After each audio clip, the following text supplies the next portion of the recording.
Long distance relationships are more prevalent than ever. With the rise of remote work, study abroad programs, and meeting people online, couples often find themselves navigating love across the miles. Most people think long distance relationships never work, but that really couldn't be further from the truth. However, you've got to know what to do and not to do. So today you're going to learn my top 7 do's and don'ts for making long distance relationships and really any relationship great. So even if you're living with someone right now, stay tuned. Hey, you're here, I'm here, and we are ready to get into it. And again, I want to repeat that I'm going to be focusing on long distance relationships, but I have to tell you, so many of my tips that I'm giving today and the do's and don'ts absolutely 100% apply to people who even live with or near their partner, because these are really things that make any relationship great. Again, some things are obviously just for people who live far away, but there's a lot here for you even if you are living closer or with your significant other. All right. So, according to recent studies, about 3 million Americans, and I am sorry for my international people. I had a really hard time finding information for other countries, so I'm kind of sticking with America right now and hoping that Australia usually has very similar numbers as we do here in America. And then Canada and Great Britain are often very close behind. So, and you're the countries where I have the most listeners. So I don't mean to diss my people from other places at all. So please listen, because as I said, I think these are universals. So a lot of them. All right. But about 3 million Americans, as I was saying, live apart from their spouse at some point during their marriage. And 75% of college students, 75%, think of that number, of college students have been in a long distance relationship at some point. Currently, it's estimated that about 16 million people in the US are in long distance relationships, with the average distance being 125 miles, which, that's a minute. Although it's not like being in other countries or, places where you really can't get to the person in less than 5 hours or something. So while long distance relationships come with really unique challenges, they can also offer what I see as opportunities for growth, deeper emotional connections, and really greater trust. So, with the right mindset and tools, thriving in an LDR or long distance relationship is absolutely possible. So, the research has shown that long distance couples actually have the same or more satisfaction in their relationships than couples who live together. And as always, all the research, and all the links and everything will be on my website when you can look under relationship tips and tools at the blog, or you can go to the podcast page and find this podcast, or under the video on YouTube. If you're on YouTube, please like and subscribe. Really appreciate the support. And if you're on my Patreon, the One Love Collective online community, everything is right there, one place. You don't have to go to 5 different places. So the studies also show higher levels of dedication to the relationships for people in LDRs, more feelings of freedom, being less quote unquote trapped, and believe it or not, more intimacy. There was a paper I read called Absence Makes Communication Grow Fonder, which I loved. It was by Crystal, I want to say her last name right. It's Jiang, so Zhang, I hope. You can give me some feedback in the comments somewhere if I really butchered that. And she wrote, and I'm going to just quote her directly because I thought it was great. She said, "Indeed, our culture emphasizes being together physically and frequent face-to-face contact for close relationships, but long-distance relationships clearly stand against all these values. People don't have to be so pessimistic about long-distance romance. The long-distance couples try harder than geographically close couples in communicating affection, in intimacy, and their efforts do pay back or pay off." So that's why I kept noticing as I was doing the do's and don'ts for this that, oh, this applies to any relationship. Oh, this applies to any relationship. Even as I was thinking through the lens of long distance with the couples I've already worked with, I've worked with many long distance, not necessarily always the couple, but like a person in a long distance relationship. I've had a couple long distance couples, or probably more than a couple, I've had quite a few people, individuals who are in a long distance relationship. So, and what I'm going to share with you will really help. So I was thinking through that lens, but I kept going, oh, this would work for anyone. This would work in any relationship. So anyway, so, but I will say that, I guess that's like any relationship too.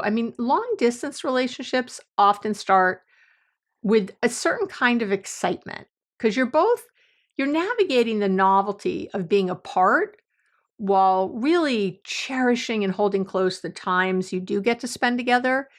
And certainly there's the same sort of novelty and fun in any new relationship, but it does seem a little different to me in the long distance ones. But as in any relationship, that initial thrill usually fades. And that's what makes it so important to discuss your challenges openly with your partner. But again, that should be in any relationship. The biggest issues I see are jealousy and insecurity, followed by, I would say, loneliness and vulnerability, if I had to name them. And I will say in regular relationships, so to speak, insecurity is one of the top things I need to talk to people about. So again, in that way, similar. And if you're part of my One Love Collective on Patreon, you'll be getting lots of extras around this. But for all my listeners right now, you don't have to be on Patreon. I'm always going to over deliver. You'll be able to download my top 5 signs that your LDR, your long distance relationship, might be in trouble on my website, under the video, YouTube, all the places. Okay. So you'll get that, even though I'll talk about it today. So let's talk about, as I always do, the psychology behind long distance relationships, because understanding the psychological dynamics of LDRs can really set the foundation for success. And I think that people skip over these too quickly. So I think there's like 3 key aspects I want to say. Don't hold me to that. I might come up with 4 as I'm talking, but the very first is attachment styles and LDRs, right? And I've done other episodes on attachment styles and all kinds of things. How attached are you to your partner? Again, I'll link to all those. But to quickly say here, attachment theory reveals how our early relationships, when we're kids, shape our adult connections. Okay. So for instance, people who have anxious attachment may struggle more with the uncertainty of a long distance relationship and often are wanting extra reassurance. And no matter how much your partner might reassure you, often it's not enough. If you both have anxious attachment style, however, you're people who are on the phone constantly, never, or texting constantly, videoing constantly, never not connected in that way. And I have to tell you, to me, that's really unhealthy. It'd be unhealthy for anyone. Like, again, in person, not in person. Like, go to work, go do things, go. It just speaks to fear and anxiety, and any kind of fear-based emotion never made a love relationship better. It always makes it worse. I know it can feel good in the moment. Oh my God, this person loves me as much as I do. And woo, but I have to tell you, it's really unhealthy to have that much attachment with anybody else, really. I know you might come for me for that, but in my 40 years of experience, I will tell you that always, those things don't come from love. They come from insecurity. And love is love-based, but insecurity is fear-based. So, and then you have the people with maybe a secure attachment, and they're going to navigate those ups and downs in a relationship with, a lot of resilience and equanimity and faith and all the good things. And if you have avoidant attachment style, and I would go so far as to say that I think most people in LDRs have some form of avoidant attachment, because you're able, if it's a successful relationship, because you kind of like being on your own more. You sort of like not sharing as much or being as close. I'm not saying you're consciously aware of that, but you do feel more comfortable in that way. You really don't feel trapped at all, and you love that. So recognizing your pattern, of you and your partner, it really helps couples address their specific needs effectively, right? And if you've been in multiple LDRs, I would say you definitely have an avoidant attachment style. And if you're with someone with anxious attachment style, an LDR is a nightmare. Okay. So I just want to say that. So that's the first thing to look at. Okay. And again, look up my stuff on attachment theory and styles. And it's so important that you would know your partner's style. And again, true in any relationship. I would say the second thing is that the psychological factor is the role of expectations. So, setting expectations about communication and future visits is huge. So, deciding on a daily check in time, right, would really provide stability. One couple I worked with, sorry, I don't see them anymore.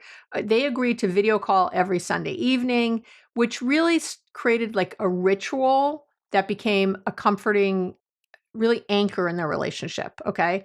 And when you have a live-in partner or someone who's there, in the same town or whatever, you don't need as much of that as that explicitness around, when you'll call or something.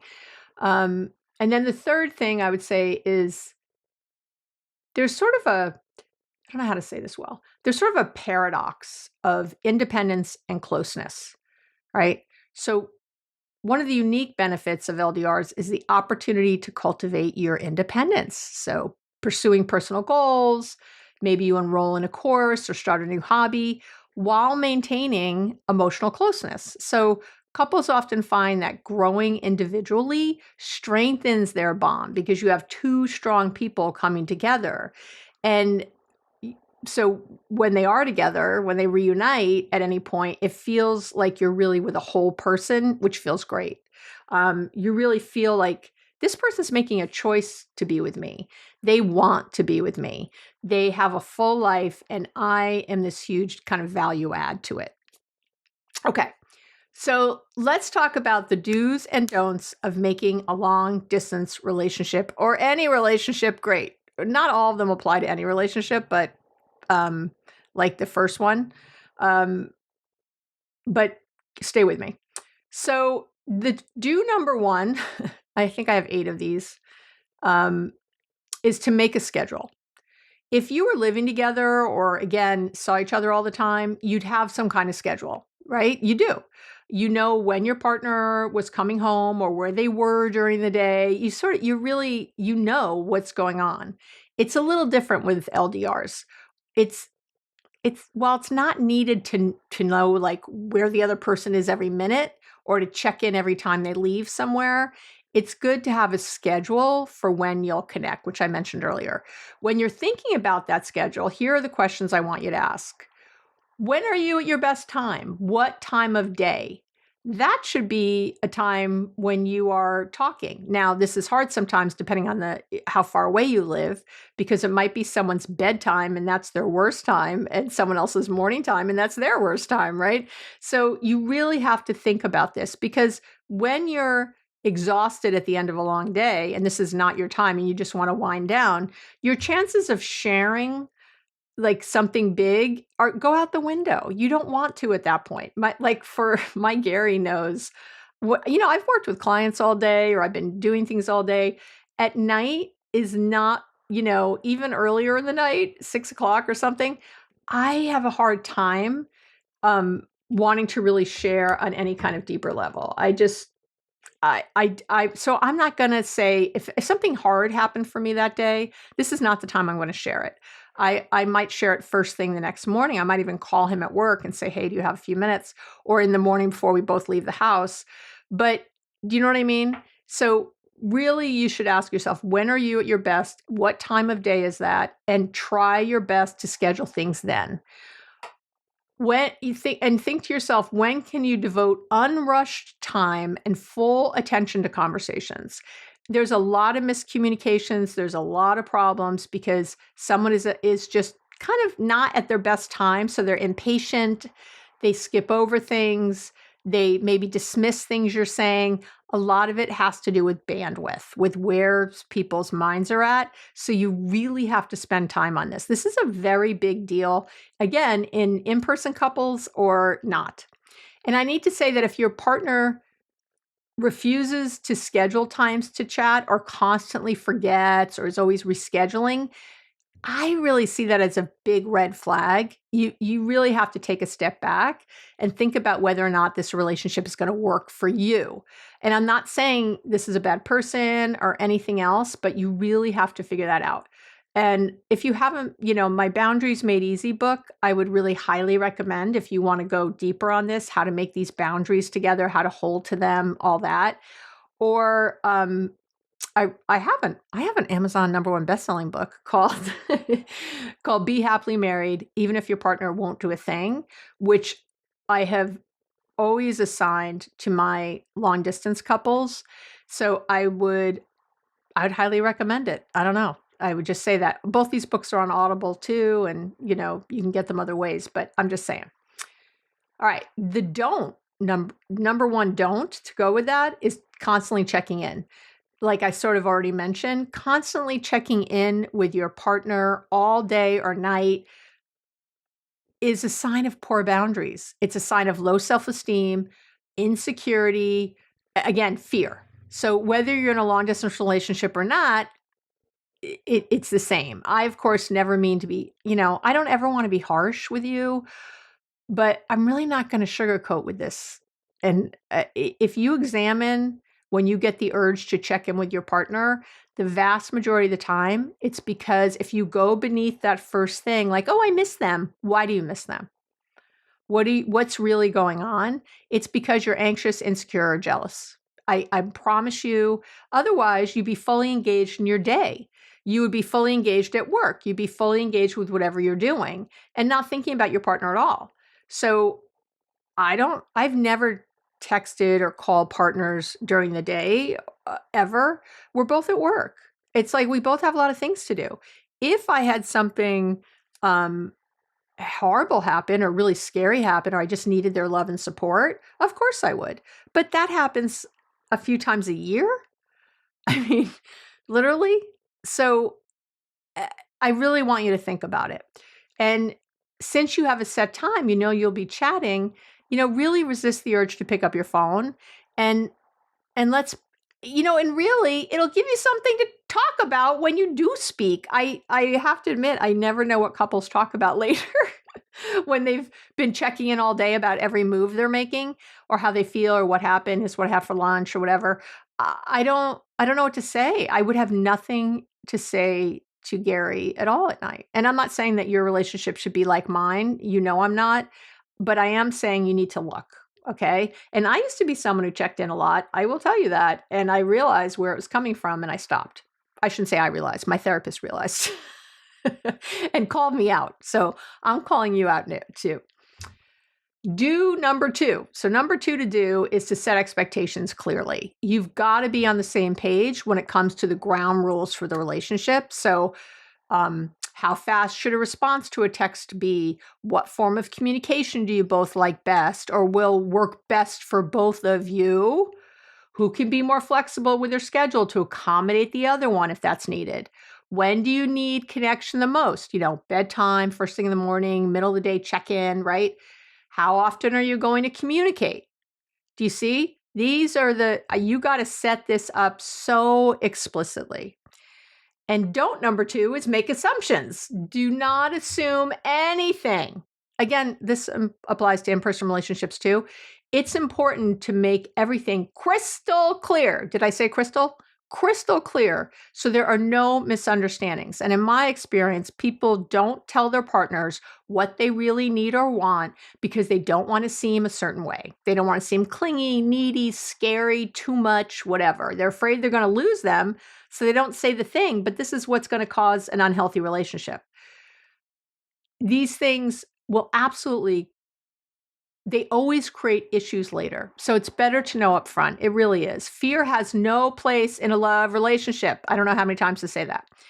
I did an episode on having high standards and low expectations, so I'll link to that too, because I think that's a really good one to, I know, you're just hearing that, right? You're like, high standards, low expectations. What does that mean?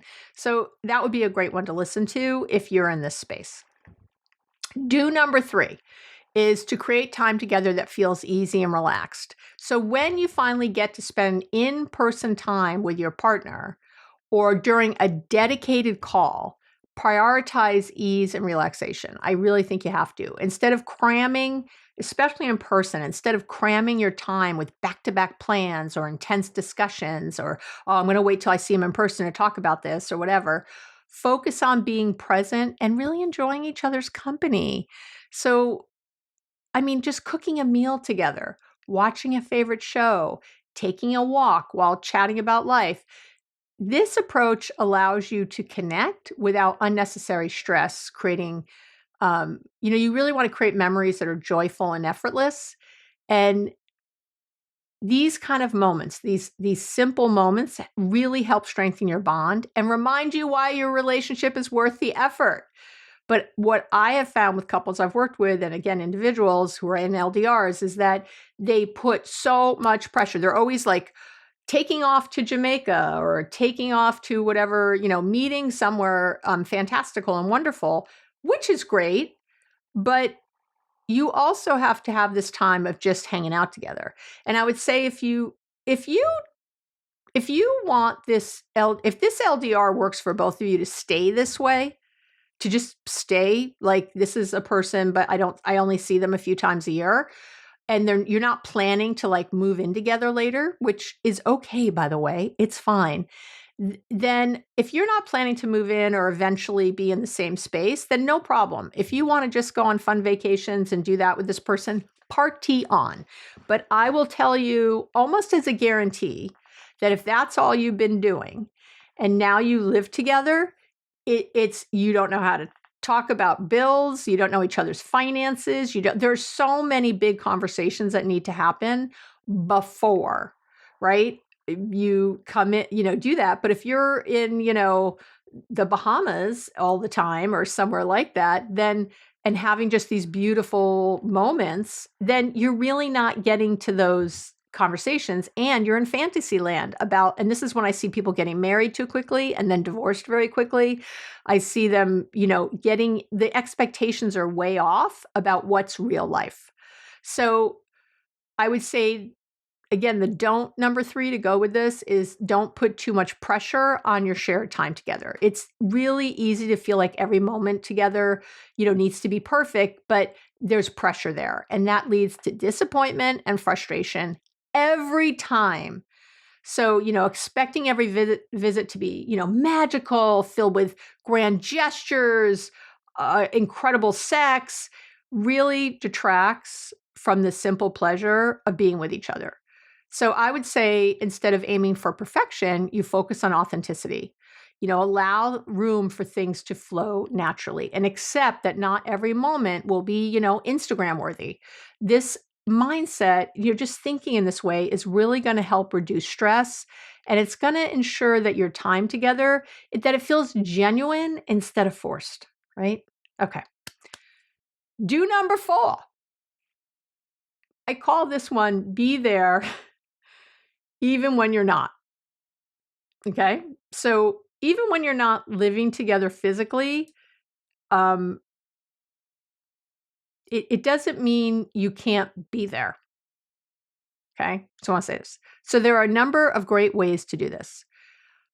Physical reminders of your partner are great. You might want to sleep in that shirt that still smells like him, or have other reminders around pictures, gifts, mementos, souvenirs from that last trip you took together, right? Sort of being there. You can send each other written letters, small gifts. I had a couple who were doing the fruit of the month club together. So, she sent one to, well, there are actually two women. She sent it to her and her partner sent it to her, like each way. I was just working with the one person actually. And they were sending each other fruit of the month, and then they would get it. And, they'd be talking about these weird fruits or whatever that they were eating. Sometimes they're very exotic fruits and things, really fun. There's another company, it's called like International Yum. I actually send this to my daughter at college, and you get a package a month. It's really relatively inexpensive. It's like, I think I pay $15 a month. And I did it for like 6 months, where she gets packages of fun treats from like South Korea and Spain and Japan. And it's really neat. Like, so there's these different, and she gets, just a bunch of little cakes to eat or whatever, little, whatever's like a fun food in that culture. And so that's another great thing you could do together, and then talk about the food together. Care packages are always great. And then I want you to think of doing stuff together even though you're apart. So one of my favorite things to assign is playing an online game together. Is even if you're not a video game person, try to find something. It's really, it's a way to have fun. There's like a friendly light competition, or you can be on the same team in some online game that's live with other people. Have a series or show that you watch together every week. Not binging 8 hours of it, but watch maybe 1 or 2 episodes and chat.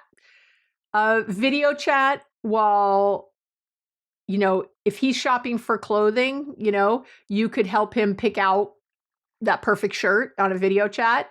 Maybe you go on a nature hike and send her a video of all that you're seeing so she can experience it with you. I don't know, don't think out of sight, out of mind, I guess is what I'm saying. All right. Number 4 is don't assume you don't have to think about your partner when you're not together. It's really important to think of your partner when you're not together. Again, this is important in in-person relationships too. If you're out doing something, think, I want you to think though, again, in-person or LDR, would I be doing this if I live with my partner? Or would I be talking this way to this person if I lived near or with my partner? You might find that the answer is no. So you got to remember that you're part of a committed couple, I guess is what I'm saying, no matter what. And it's time for some water. Okay. Tip number 5, it's going to be a do and a don't together. Because I didn't know how to separate these well. So number 5 is be transparent, not just honest. Okay. I'm putting these two together because I don't know how to separate them and have a clear point.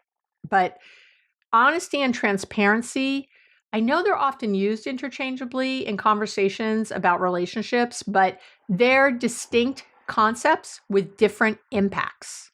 Okay. So listen carefully. Honesty refers to being truthful, giving accurate information and avoiding lying. It's foundational to trust and is typically considered a non-negotiable aspect of healthy relationships, right? If your partner asks, did you call your ex? Being honest means answering truthfully, right? Whether that answer is yes or no. Okay, so that's honesty. Transparency, on the other hand, goes way deeper. It's about being open, forthcoming, and proactive in sharing information. Transparency isn't just about telling the truth when asked. It's about creating an environment where questions don't need to be asked because everything is out in the open. Transparency would mean telling your partner about the call with your ex before they even ask. Not because you're obligated to, not because you need permission, but because you prioritize openness in the relationship and you want to foster true trust and connection. Okay. And transparency, I would tell you, I believe matters more than honesty. So, yeah, I know honesty is crucial. I get it. But it often operates sort of reactively. You're truthful when asked or when a situation arises, but it might not address the emotional needs of the relationship. And this is why sometimes you feel crazy because you know your partner's telling you the truth. And I get this a lot with my clients, they don't think their partner's necessarily cheating or anything or doing anything wrong, but there's something not right. Okay. So, and it's because there's not transparency. I'm telling you right now. So they have honesty, but not transparency.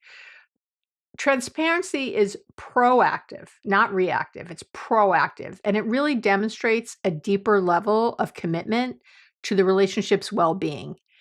So there's no ambiguity. It really creates emotional safety. When you're transparent, your partner doesn't have to wonder what you're thinking or doing because you share openly, which really reduces the potential, obviously, for misunderstandings, mistrust, or anxiety, right? Does it make sense? Transparency to me, again, is more important than honesty because it shows intentionality. It's not just about avoiding lies. It's about fostering, think about proactive. It's about fostering closeness, trust, and connection by willingly inviting your partner into your inner world.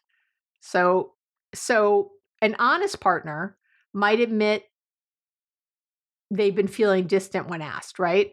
But a transparent partner will bring up those feelings on their own, right? Because they don't want their partner to be left in the dark. They want to let them know. Ultimately, transparency, it's really about removing barriers in your communication and creating an environment where both of you feel safe, both of you feel respected and valued. It's a higher standard of emotional engagement, and it really deepens intimacy and builds a stronger foundation for the long term, or I should say for long-term relationship success. Does that make sense? And a little PS here with this one. Don't spy. Absolutely no sneaky behavior or secret stalking of your partner's life because that's not transparent. If you don't trust your partner, you're in big trouble, whether you're physically close or apart. And that's a whole other topic. So, and again, I've done episodes on if you feel betrayed, if they've cheated, all kinds of things. So go do a little search on my website for those keywords and you will find a ton. Okay. Do number 6 is quality over quantity. It's not how much you communicate, but it's the quality of that communication. And again, this is true for long distance couples as well as geographically close ones. And this is a place where long distance couples have the advantage because your time together is precious. So you treat the communication differently. You're not going to spend time on logistics or the ins and outs of living together and all that stuff, right? Because that's not happening. Geographically close couples have so many opportunities to communicate that they can lose quality. Isn't it your turn to put away the dishes? Chicken for dinner again? You keep missing the hamper with your dirty socks, whatever. That's a lot of communication, a lot of talking. And there's so many places where you're missing having deeper conversations. Like, if they're always missing the hamper with the socks or something, or always leaving a mess, you want to ask questions like, hey, are you okay? I've just noticed, there's often sort of a mess after you. And I'm not getting on you about it. I'm wondering what's happening because I'm assuming you don't think I'm your maid or I need to pick up after you. And I know you like when the house is clean just as much as I do. But so what's going on? Ask some questions. And I will say that long distance couples won't have as many opportunities to communicate. So they won't have the quantity, but you can really make the quality something special. And that's where the emotional closeness lives anyway. That's where real intimacy lives. You don't have the ability to read subtle body language and pick up on other cues, right? No matter how much you FaceTime or whatever. So make sure the language you use is thoughtful and that it's deliberate. Okay. And the good news is that when you focus on quality, you build a strong connection. That's for sure for anybody. So for many people, it's easier to share deeper feelings though when it's not face to face. This doesn't make the intimacy and connection any less real. It does not. In fact, you might create more intimacy and closeness from the level of sharing that's happening and getting to know one another. I will tell you, this has really shown up in um, therapy, for like the therapy I do, because I do everything on Zoom now or via telephone for a lot of people who don't have a good, video connection. And I have to tell you, so many people have shared so much more than I think they would, especially on the phone when they don't have to kind of look at me. It's the same way that you have, keyboard warriors leaving nasty comments under my YouTube videos or something, or call it whatever. It's this, and it almost feels like an anonymity, like you can say whatever you want. And so even though this obviously isn't anonymous, when I'm talking to a client, I will tell you there's been clients who've asked, when we when maybe they moved or something, and I'm like, oh, do you want to do Zoom? And they're like, no, can we just stick to the phone? I'm like, sure. It's incredible. So I understand that not being face to face loses some things, but there's also a gain when you're not face to face. Okay. So I want to say that. And when you do eventually spend more time together and have to deal with chores and snoring and all the day-to-days, you could overcome them more easily because you're working from such a strong foundation of emotional closeness. Okay? I know. And the don't for number 6 is don't try to connect out of insecurity. Again, I keep talking about this because this is the big issue.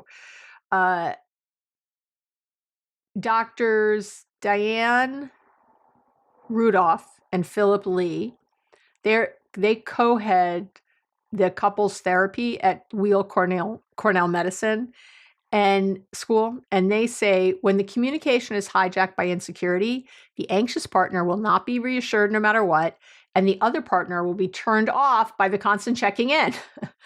The frequency of interaction in couples separated by distance needs to correlate to the same parameters of interaction when both are at home. That's what you have to think about. This is from their research. It needs to be at a level agreeable to both parties. And again, as I said earlier, even if you both agree that talking all day, every day, I would say that's unhealthy. So it's just not a good idea to text all day long. There's no reason to be extra clingy. Have your times that you check in again and leave it at that. If something major comes up you want to share, again, as I said, by all means call. But if it's just insecurities and fear cropping up, you've got to stop yourself and focus on you and your own life. So, right? Why is this feeling here? That's what I want you to ask yourself. It's really about you, not the other person. And I do have an episode called How to Stop Being Insecure in Your Relationships, which I will link to, and you should absolutely, positively check out if any of this rings true for you. Do number 7 is keep the spark alive. Distance doesn't have to dull your connection, and here's how to keep your relationship vibrant.